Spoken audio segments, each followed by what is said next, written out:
Allahu Akbar, Allahu Akbar. It's time for afternoon prayers, and the Muslim inmates in this California state prison are doing what was once forbidden, having an Islamic worship service. People couldn't gather in groups to teach and to practice the religion. Of the 3,832 inmates at Solano Prison, the chaplain estimates about 5% are practicing Muslims. The prison doesn't track religious identity, partly because it's so fluid. And religious expression is a barometer for how Islam has evolved within the U.S. penitentiary system. Hey guys, I'm Shreen, and today we've traveled to Solano Prison in Vacaville, California, to explore how the world's fastest-growing religion has had to fight to find a home in prison.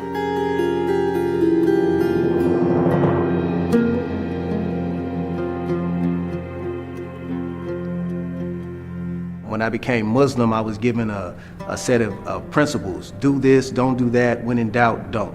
That's Jesse Burleson, who people here know as Hassani.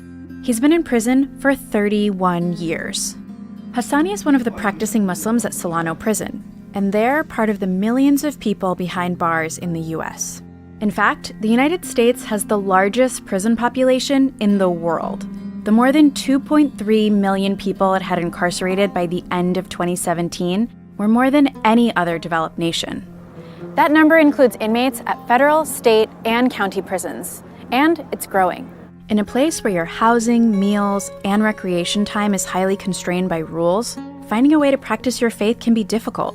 These inmates have figured out a way to infuse their faith into their sentences.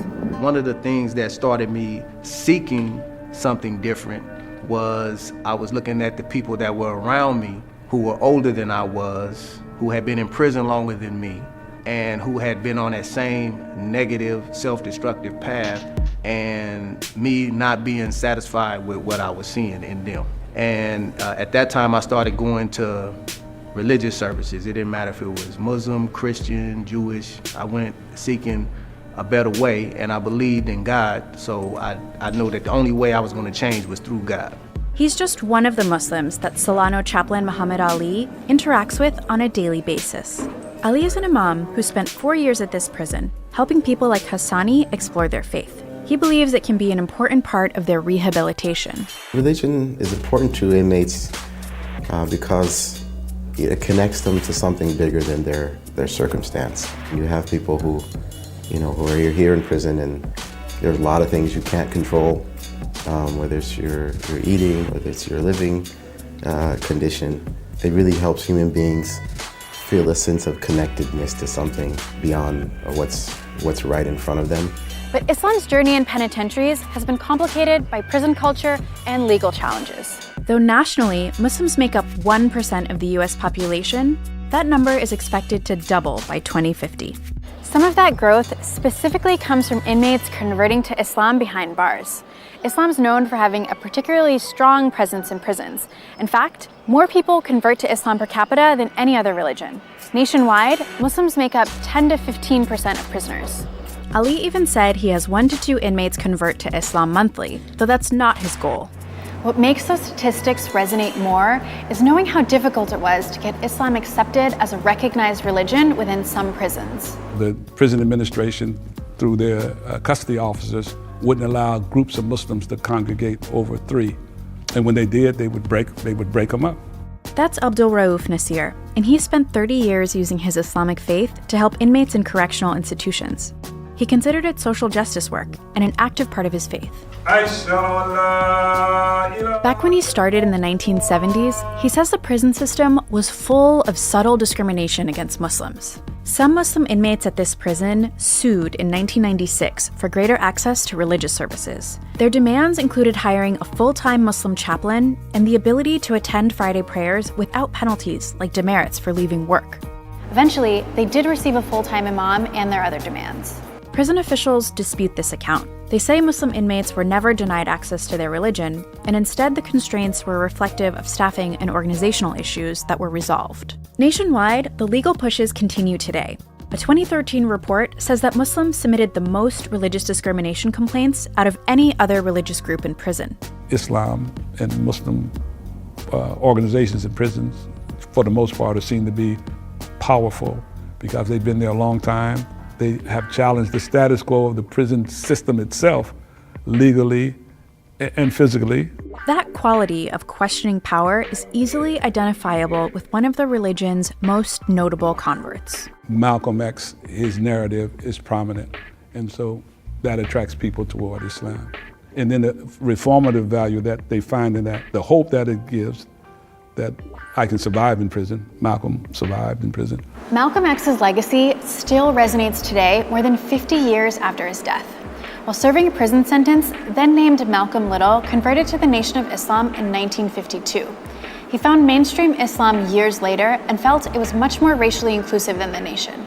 But as Muslims, we will be Muslims. I will try and teach the religion of Islam among the so-called Negroes and make them Muslims. Aside from spiritual guidance and the ability to change your life around, another reason Nasir says some incarcerated people are drawn to the faith is for another reason entirely: how prisons are organized.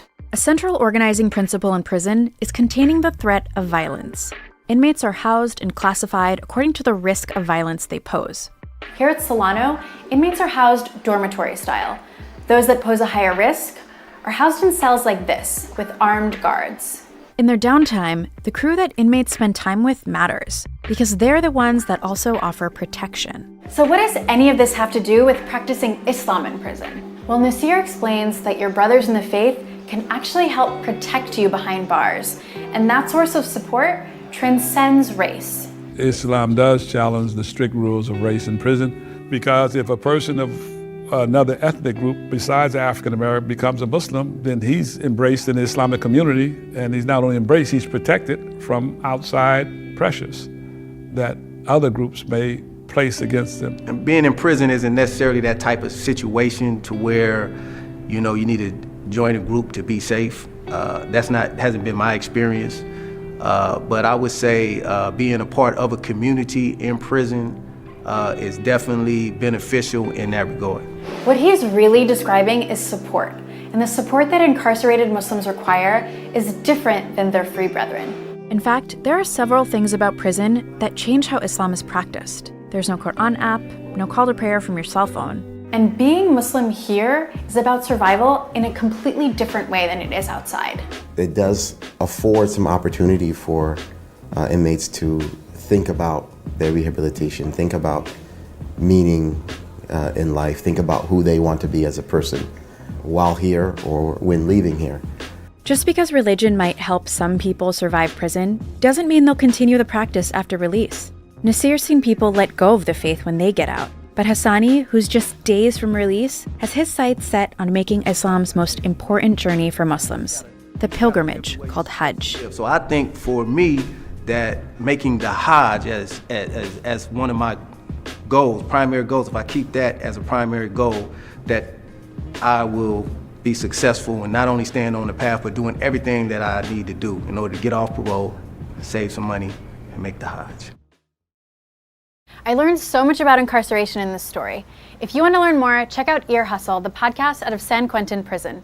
In the meantime, don't forget to like, share, and subscribe, and let us know in the comments what prison stories you want us to cover next.